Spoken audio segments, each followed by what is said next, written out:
Μια άλλη απορία: γιατί στην νηστεία των Χριστουγέννων τρώμε ψάρια και όχι κάποιο άλλο είδος κρέατος?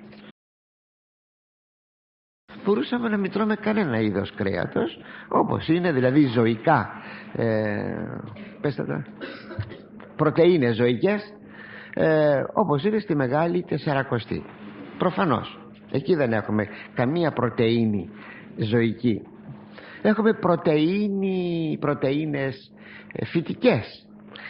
Θα ήμουν πολύ ευτυχής αν κάποιο παιδί μου έλεγε, κάποιος από εσάς σήκωνε το χέρι του και μου έλεγε: πού μπορούμε να βρούμε φυτικές πρωτεΐνες? Για να δω. Κανείς? Ορίστε. Φυτικές πρωτεΐνες μπορούμε να βρούμε στη σόγια, στα φασόλια. Λοιπόν, στη φασολάδα. Στη φασολάδα βρίσκομαι. Ξέρετε πως λέγεται η φασολάδα? Το κρέας του φτωχού. Ναι. Αν λοιπόν τρώμε πρωτεΐνες φυτικές, δηλαδή όσπρια, τα οποία έχουμε εξορίσει από το διαιτολόγιό μας, τότε τρεφόμαστε μια χαρά. Θέλετε μια απόδειξη? Ορίστε. Να συμπληρώσεις. Ακριβώς. Λοιπόν, προσέξτε κάτι. Και θέλετε κάτι άλλο? Όταν τρώμε πρωτεΐνες φυτικές, προσέξτε, εδώ σας ενδιαφέρει αυτό, οξύνεται το μυαλό μας. Αν τρώμε τα κρέατα και τα τελείωτα εκείνα και τα ποτά εκείνα, τα πολύ σκληρά στην εποχή μας κλπ, κλουβιαίνει το μυαλό μας. Ακούστε, θέλετε ένα παράδειγμα? Οι 3 παιδες στη Βαβυλώνα, και επαναλαμβάνουμε, ονοματίζουμε την περίπτωσή τους στην ευχή που λέμε στο ύψωμα. Παρακολουθήστε την ευχή όταν ο ιερεύς σηκώνει ύψωμα, ότι λέγει οι 3 παιδες στάθηκαν λαμπρότεροι, καλύτεροι από τους αυροδιέτους. Τι είναι ο αυροδίαιτος? Τι είναι ο αυροδίαιτος? Εκείνος που διαιτάται αυρός. Δηλαδή μη βρεθεί κανένα κοκαλάκι στο πιάτο μου, στο στόμα μου, όλα μαλακά, όλα ωραία, όλα νόστιμα, όλα παχιά, λιπαρά κλπ. Στάθηκαν, λέει, λαμπρότεροι των αυροδιέτων νέων στη Βαβυλώνα. Και εκεί ακολουθεί η ευχή. Δηλαδή με άλλα λόγια, παιδιά, ζήτησαν αυτοί οι 3 παιδες να μην τρώνε κρέατα και τέτοια, αλλά να τρώνε όσπρια. Τρόμαξε ο Αρχιμάγειρος, γιατί φοβήθηκε ότι θα μπορούσε ακόμη και το κεφάλι του να χάσει από τον Ναβουχοδονόσορα, γιατί είχε δώσει ο Ναβουχοδονόσορα εντολή να τρώνε από το διαιτολόγιο της τραπέζης της βασιλικής. Και του λένε: σε παρακαλούμε. Μα θα τιμωρηθώ. Σε παρακαλούμε, δοκίμασέ μας 10 μέρες και αν δεις ότι αδυνατίζουμε, να μας δώσεις από εκείνα τα τρόφιμα, τα φαγητά που τρώγανε δε και οι άλλοι. Ήταν ένα σύστημα περίεργο, αλήθεια.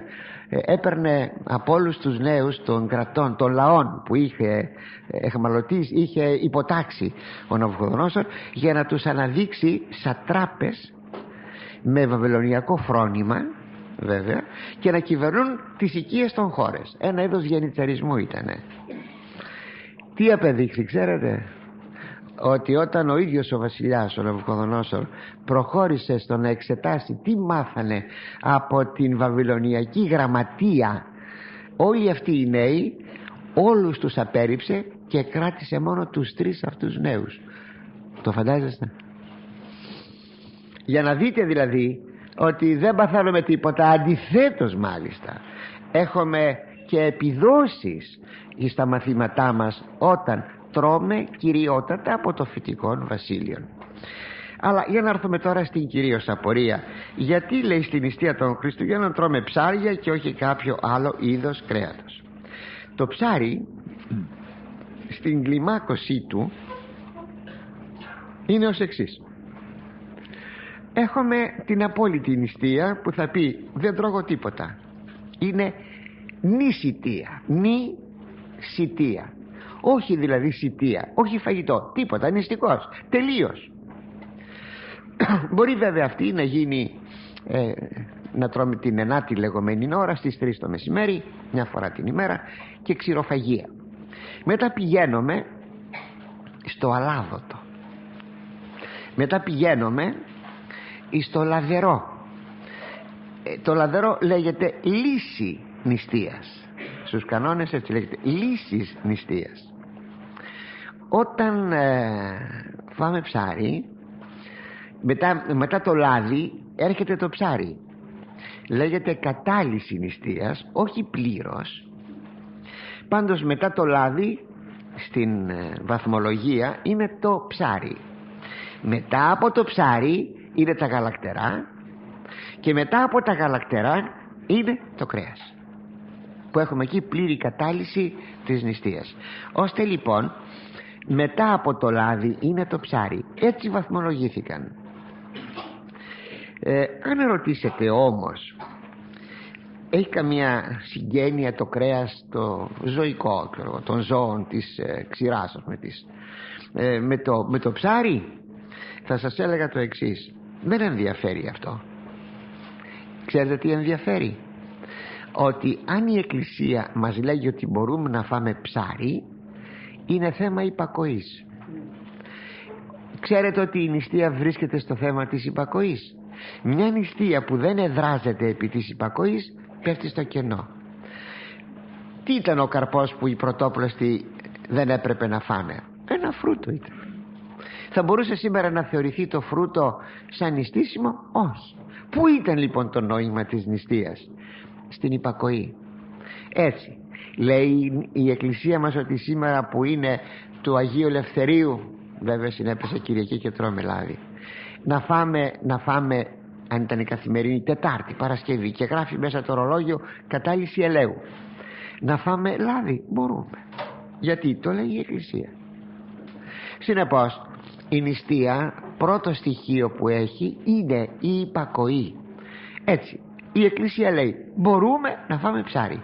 Τελείωσε. Πάει. Εκεί είναι όλο το θέμα. Και δεν είναι εις αυτό το είδος, θα λέγαμε, της τροφής. Λένε μερικοί, γιατί τάχα μπορούμε να φάμε ελιές και όχι λάδι, ή γιατί μπορούμε να μην φάμε λάδι και μπορούμε να φάμε ελιές? Μα τις ελιές δεν τις απαγορεύει η Εκκλησία, περιέχουν λάδι. Έχετε την εντύπωση ότι το σιτάρι δεν έχει μέσα λάδι? Έχετε την εντύπωση ότι το καλαμπόκι δεν έχει μέσα λάδι, το γνωστό μας καλαμποκέλαιο? Πάρα πολλές τροφές έχουν μέσα λάδι, αλλά δεν ετέθη θέμα ποτέ ότι δεν πρέπει να φάμε αυτό και εκείνο επειδή περιέχει λάδι. Με αυτόν τον τρόπο τρώμε και τις ελιές. Είναι θέμα υπακοής. Η Εκκλησία δεν απαγορεύει τις ελιές, απαγορεύει το λάδι. Άγιος ο Θεός. Μπορούμε να φάμε ελιές. Τελείως, αυτό είναι όλο.